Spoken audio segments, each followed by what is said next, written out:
Now we know the metrics to look at when trying to avoid some common mistakes when you're costing for your birds, for your animals, for your farm produce. So let's take it a step further. Remember, in our initial analysis, we were considering that from the point of purchase, we take the birds, there is no mortality, all the way till full maturity, and we sell them. But recently I got a good proposition from a potential customer. They were not willing to wait until they are fully mature for me to then lock in my price and say, this is my last price, that I'll not go below that.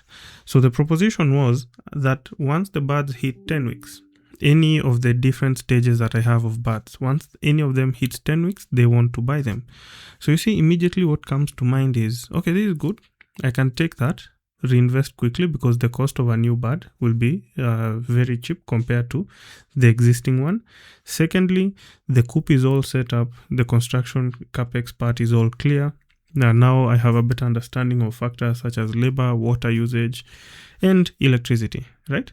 So I went back to my drawing sheet and I decided to try and calculate, based on all the expenses so far outside the construction of the coop, what will be the cost of my bird to me at 10 weeks old. So what did I consider? Remember, there are some constants. Buying the chick itself, that's a constant price, not changing. The cost of feed, not changing, just directly proportional to the number of birds, because then each bird will on average eat whatever is provided to you by the particular breed guiding form, right? Then the cost of feed. The cost of feed, more or less a flat rate, because I'm buying in bulk. So this will be directly proportional to, again, the number of chicks that you have. Then labor. Labor is a flat rate, which means economies of scale. The more birds you have, the less it costs to spread out the cost of that labor per month to every single bird. Then the cost of electricity. The cost of electricity, remember, for the first 3-4 weeks, these birds are very vulnerable to temperature changes and any fluctuations. So you have to keep the electric heaters on. Some will also use coal heaters. I do not recommend that. Risks of fire, in case it gets knocked over. Remember, the coop is made out of wood, right? Secondly, you're also using, what do we call them? Whatever you get kutoka kwa the timber yard after zimekatakatwa. Anyways, there's a lot of risk when going for coal heaters. So I'm going with electricity. So in that case, my expenditure on the first set, second and third set, on average was coming to around 10,000 shillings for the first 3 weeks, only on my infrared heaters for the chicks. So now, taking all that into consideration, I decided to run a metric where, for example, let me say I have 100 birds. I put all those factors in at 10 weeks in. My cost of feeding that bird will be 686.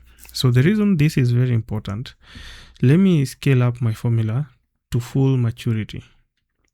At full maturity, that bird will be worth 1258. But remember, my customer wants to buy it today. Now, remember, the cost of 100 chicks to full maturity, zero mortality, is going to be 1258 shillings to me, inclusive of monthly labor and so on. Okay. Now, that said, I'll go back and change, let's say, this number of chicks to 1,000 chicks. Now, suddenly the cost of one chick is 812. So this is a difference of almost 420 shillings per bird. That's a 30% difference. So that's why you wonder sometimes why many farms struggle to compete in the market, because you have some farmers who are keeping 15, 20, 30. I even know of a farm that is keeping 300,000 chicks. Imagine.